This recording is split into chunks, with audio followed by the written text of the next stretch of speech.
सर्व शिक्षक बंधू आणि भगिनींचे पुन्हा एकदा स्वागत। मागील व्हिडिओमध्ये आपण मशीन लर्निंग म्हणजे काय हे शिकलो।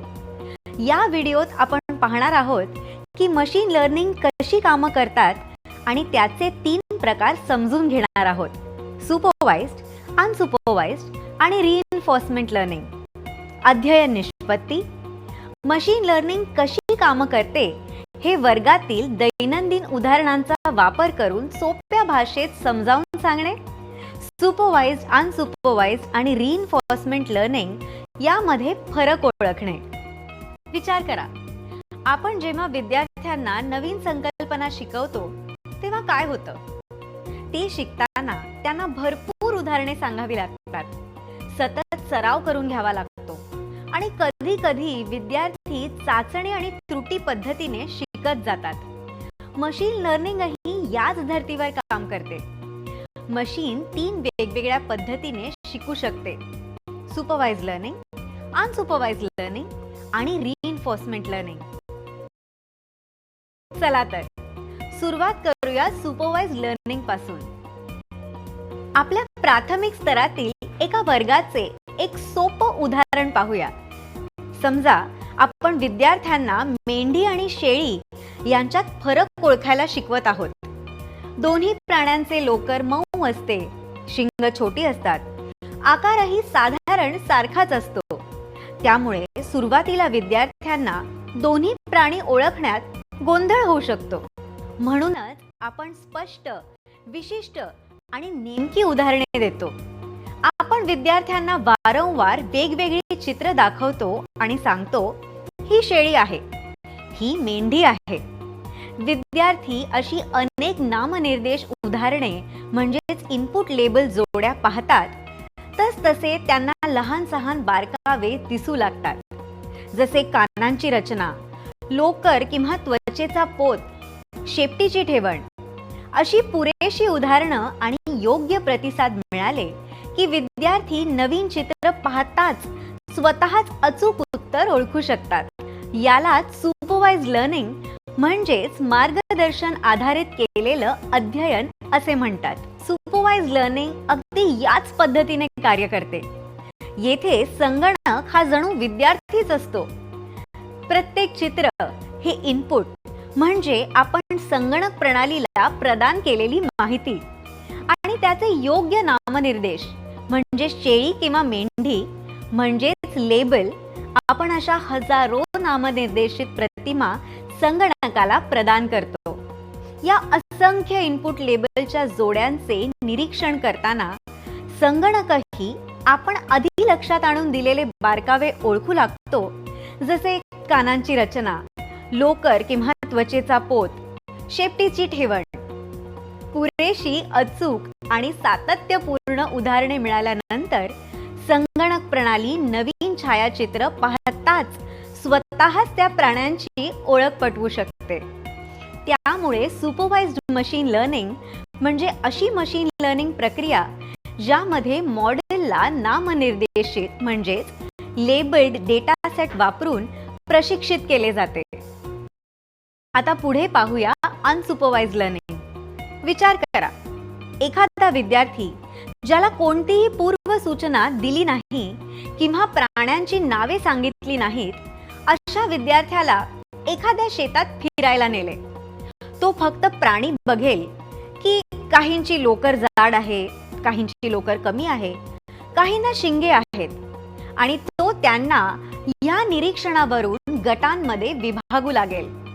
येथे विद्यार्थी कोणतेही नामनिर्देश वा माहिती न मिळाल्याने तो फक्त दिसणाऱ्या वैशिष्ट्यांवर आणि नमुन्यांवर आधारित गट तयार करतो।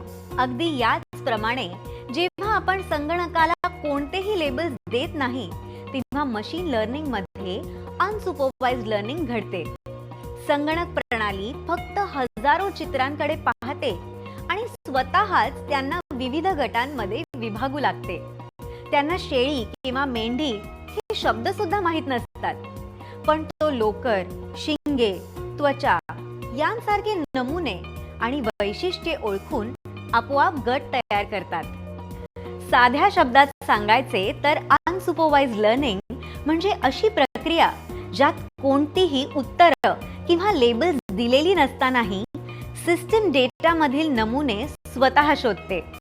येथे नामनिर्देशित माहिती नसते. उदाहरणार्थ, आपण विद्यार्थ्यांच्या वाचनासाठी लागलेल्या वेळेची नोंद नामनिर्देश न करता संगणक प्रणालीमध्ये अपलोड केली तर संगणक प्रणाली आपोआप नमुने ओळखू लागते. काही विद्यार्थी वेगाने वाचतात, काही विद्यार्थ्यांचा वेग स्थिर असतो, तर काही विद्यार्थ्यांना वाचनास जास्त वेळ लागतो. हे कोणतेही संगणक प्रणालीला सांगत नाही. प्रणाली स्वतःच हे ओळखते आणि एकदा असे गट स्पष्ट दिसू लागले की आपण पुढची पावलं ठरवू शकतो. जसे वाचनाचे गट तयार करणे किंवा ज्या विद्यार्थ्यांना अधिक गरज आहे त्यांना जास्तीचा सराव देणे. आपण आतापर्यंत माहितीला लेबल्स देऊन आणि लेबल्स न देता शिकणे या 2 प्रकाराचा अभ्यास केला. पण आपल्या विद्यार्थ्यांच्या शिकण्याचा अजून एक पर्याय आहे, तो म्हणजे प्रयत्न करून शिकणे. शेळी मेंढीचेच उदाहरण घेऊन पुढे जाऊया. तुम्ही एक नवीन फोटो दाखवता आणि विचारता, ही शेळी आहे की मेंढी? मुलं अंदाज लावतात, उत्तर देतात. उत्तर बरोबर असेल तर तुम्ही हसून म्हणता, हो बरोबर. आणि चुकीचे असेल तर प्रेमळपणे सांगता, पुन्हा प्रयत्न कर. यावेळी कानांकडे, लोकरीकडे, शिंगांकडे नीट बघ. पुढच्या वेळी मूल आपला अंदाज थोडा बदलते. योग्य उत्तर मिळाल्यावर दिलेली छोटी कौतुकाची दाद किंवा प्रोत्साहन त्याला पुढचे प्रयत्न करत ठेवायला उपयुक्त ठरतो. हळूहळू प्रयत्न, प्रतिक्रिया, सुधारणा या चक्रामुळे प्रत्येक वेळी त्याची निवड अधिक अचूक होत जाते.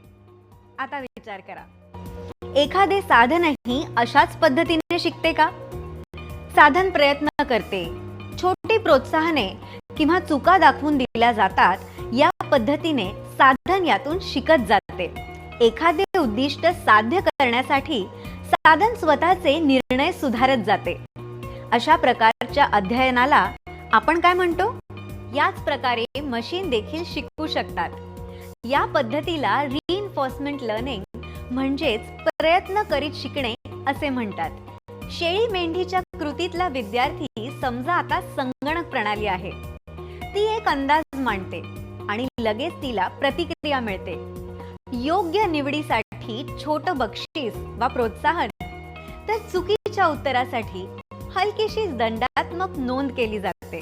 प्रत्येक फेरीनंतर प्रणाली आपला पुढचा अंदाज थोडा सुधारते.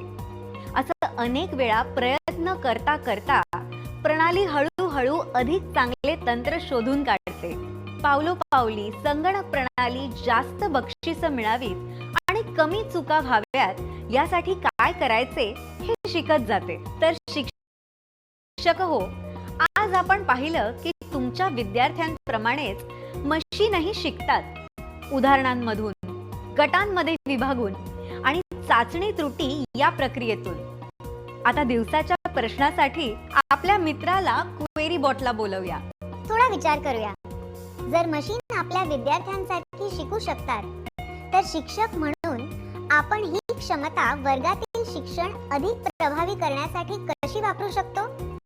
विचार करण्यासारखा प्रश्न. मला आशा आहे की मशीन लर्निंगचे विविध प्रकार शिकताना तुम्हाला खूप मजा आली असेल. तुम्हाला माहित आहे का, माझी स्वतःची प्रणाली म्हणजे माझा मेंदू हा देखील ML वापरतो. आता आजच्या प्रश्नाची वेळ झाली आहे. विचार करून बघा, अध्यापनात सुपरवाइज लर्निंग सारखा मार्गदर्शन किंवा अनसुपरवाइज लर्निंग सारखे लपलेले नमुने शोधणे, यापैकी तुम्ही कोणत्या पद्धतीवर जास्त अवलंबून राहता? पुढील व्हिडिओमध्ये आपण मशीन लर्निंगच्या आपल्या दैनंदिन जीवनातील जादूबद्दल जाणून घेऊ. तोपर्यंत शिकत राहा, शोधकार्य करत राहा.